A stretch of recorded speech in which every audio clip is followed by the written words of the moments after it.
বিদেশি দলের বিরুদ্ধে বরাবরই একটা জ্বলে ওঠার ইতিহাস রয়েছে ইস্টবেঙ্গলের। বুধবার এএফসি চ্যাম্পিয়ন্স লিগ 2-এর যোগ্যতার্জন পর্বের ম্যাচে যুবভারতীর মাঠে তুর্কমেনিস্তানের আল্টিন আসির বিরুদ্ধে জ্বলে উঠল লাল হলুদ ব্রিগেড, কিন্তু কাঙ্ক্ষিত জয় এলো না। লড়াই করেও শেষ পর্যন্ত 2-3 ব্যবধানে হেরে গেল ইস্টবেঙ্গল।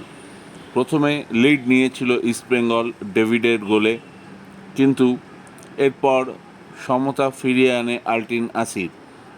সমর্থকদের উচ্ছ্বাস নিভিয়ে দেন মিরাত আনায়েভ। ছন্নছাড়া দেখাচ্ছিল ইস্টবেঙ্গলকে। 27 মিনিটে ফ্রিকিক থেকে আবার তুর্কমেনিস্তানের দলকে এগিয়ে দেন অল্টিনের নূর মিরাদভ সেলিম, কিন্তু এরপরেও ইস্টবেঙ্গল গুটিয়ে থাকেনি।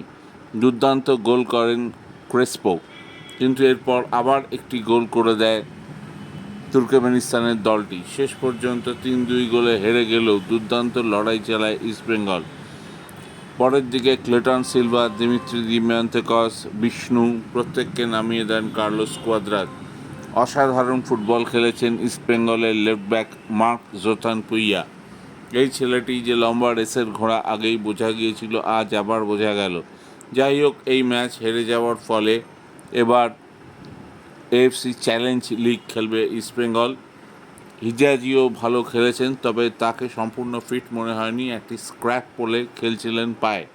খবরটি ভালো লেগে থাকলে অবশ্যই সাবস্ক্রাইব করুন বেশি করে। Thank you very much.